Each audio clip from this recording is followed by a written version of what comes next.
तो राजीव जी चलते हैं सीधा सवालों की ओर। जी अंजना जी ने आज के शिक्षकों को 2 कौड़ी का बताया है। जी, वो यूट्यूब वाले कुछ शिक्षकों को 2 कौड़ी का बताया सबको है। नहीं कहा उन्होंने जी। तो इस पे खान सर का प्रतिक्रिया आया। जी खान सर ने प्रतिक्रिया दी। जी, उनसे आप कितने सहमत हैं?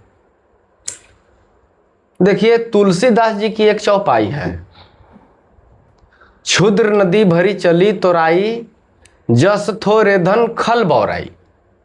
छोटी नदियां ज्यादा उफान मारती हैं और थोड़े से धन से दुष्ट व्यक्ति बौरा जाता है, और अधजल गगरी छलकत जाए। लगभग इसी के समकक्ष है। जी लगभग सही कहा आपने, लेकिन खल बौराई नहीं, खल इतराई होता है। मैं जावेद साहब का बहुत बड़ा फैन हूं और उन्होंने साफ कहा है कि यदि किसी व्यक्ति की असलियत जाननी हो तो आई वुड रिकमेंड कि आप उससे गुस्से में कम से कम एक बार देख लें। और अंजना जी के मैटर में ये खान सर के ऊपर बिल्कुल फिट बैठता है। अंजना जी पढ़ी लिखी हैं और सबसे बड़ी बात कि वो एक महिला भी हैं।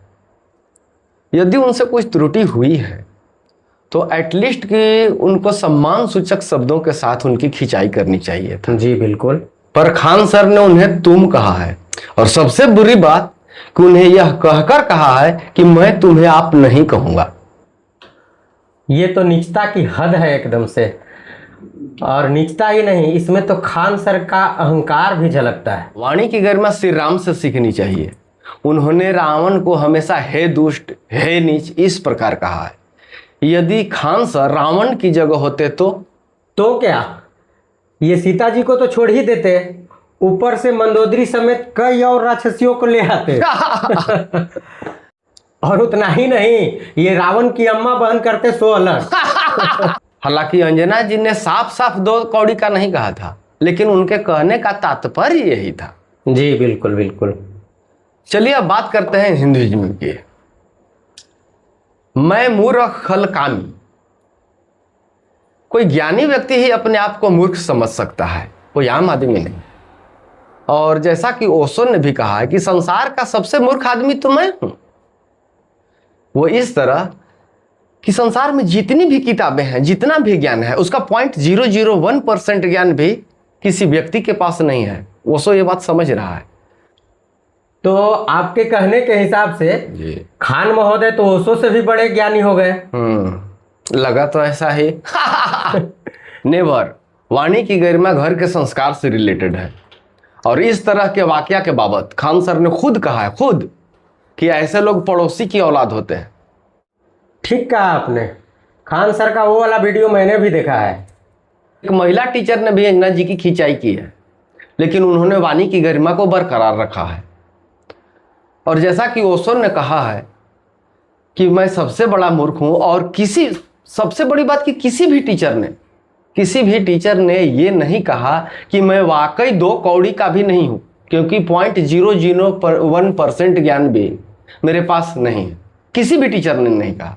यानी कि अंजना जी ने तो इन्हें 2 कौड़ी के कहा। हकीकत यह है कि ये 2 कौड़ी के भी नहीं है। कोई भी टीचर 2 कौड़ी के भी नहीं है। It's bitter truth. कड़वा सत्य है। हाँ, खान सर की पॉलिटिक्स जरा हटके है। जाति, धर्म और आरक्षण, इन 3 मुद्दों पर वो ज्यादा नहीं बोलना चाहते, इससे उनकी पब्लिसिटी खराब हो जाएगी। वो अच्छी तरह जानते हैं इस बात को। वो काफी सातिर हैं, इसलिए वो पुअर और पाकिस्तान, इन दोनों शब्दों की चर्चा खूब करते हैं, इन दोनों पर खूब जोर देते हैं, ताकि पब्लिक का ट्रस्ट जीता जा सके। अच्छा, तो चालाकी तो ये है जिसको आवाम नहीं समझ पा रही है। जी बिल्कुल।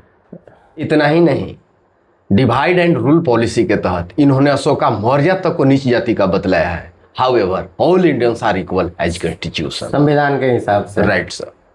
इनके ऊपर समानता के अधिकार के उल्लंघन का क्लाउज लगाकर इन्हें सलाखों के पीछे धकेल देना चाहिए था। लेकिन खान सर को हमने कई वीडियो में पाकिस्तान की अच्छी खिंचाई करते हुए देखा है। इससे ये साबित होता है कि खान सर एक अच्छे देशभक्त हैं। नो सर, मैंने खान सर का वीडियो देखा जी। उसमें हिंदू राष्ट्र के बाबत उनका कुछ स्ट्रेटेजी दिख रहा था वीडियो में। जी, उस पर क्या कहना? हाँ जी, उनकी स्ट्रेटजी साफ है, वो नहीं चाहते कि इंडिया हिंदू राष्ट्र बन सके, और इसके लिए उन्होंने एक नीति अपनाई। उन्होंने वीडियो जारी करके साफ कहा है कि यदि इंडिया हिंदू राष्ट्र बना तो सबसे ज्यादा जुल्म दलितों पर होगा, डिवाइड एंड रूल पॉलिसी है ये। जबकि वास्तविकता इससे बिल्कुल अलग है। सच्चाई ये है कि राम की पूजा करने वाला भी हिंदू, हाँ कृष्ण की पूजा करने वाला भी हिंदू, हाँ, गाय भैंस की पूजा करने वाला भी हिंदू, बाघ शेर की पूजा करने वाला भी हिंदू, इवन कि चूहे की, सांप की, मोर की, घास फूस, पेड़ पौधे, नदी तालाब, हवा पानी, मिट्टी, सूर्य, यहाँ तक कि वाराह यानी सुअर, कुत्ते, गधे, इन सब की पूजा करने वाला भी हिंदू। इतनी फ्लेक्सिबिलिटी है इसमें, इतना लचीलापन है इसमें, इस धर्म में। गधा कालरात्रि से संबंध, गधा कालरात्रि जी, वाराह अवतार सुअर जी, और कुत्ते हो गए इनके वो भैरव बाबा, भैरव बाबा, राइट राइट राइट। और सबसे बड़ी बात कि देवताओं को गाली देने वाला भी हिंदू। बैजू नामक एक वाला शिव जी को रोज गाली देता था और डंडे से मारता भी था। शिव जी प्रसन्न हुए और उसका साक्षी आज बैद्यनाथ धाम है। जी बिल्कुल। और स्वामी विवेकानंद ने भी द कप में साफ लिखा है, लिंकेज एंड नॉन लिंकेज, संलग्नता और असंलग्नता। आप गॉड से संलग्न रहें, भले ही आप गाली क्यों न देते रहें। इस हिसाब से तो आप देश में दंगा करवाना चाह रहे हैं, देवी देवताओं को गाली नो सर नेवर। आप पब्लिकली किसी को गाली नहीं दे सकते। दूसरी बात कि किसी की धार्मिक आस्था का अपमान आप नहीं कर सकते संविधान के हिसाब से, as constitution, right. Next point की खान सर की जिहादी मानसिकता इस तरह से भांपी जा सकती है कि उनके सबसे ज्यादा वीडियोज इजराइल फिलिस्तीन के ऊपर ही है। यानी कि उनके दिल में एक चुभन सी तो है। बिल्कुल सही पकड़ा आपने। गाजा के निरीह बच्चों और महिलाओं की हत्या पर, यूं कहें निर्मम हत्या, वो खूब तरस खाए हैं। लेकिन इस जंग में जैसे ही ईरान की एंट्री होती है, उनके सुर ही बदल जाते हैं, अचानक से सुर बदल जाते हैं। हाँ।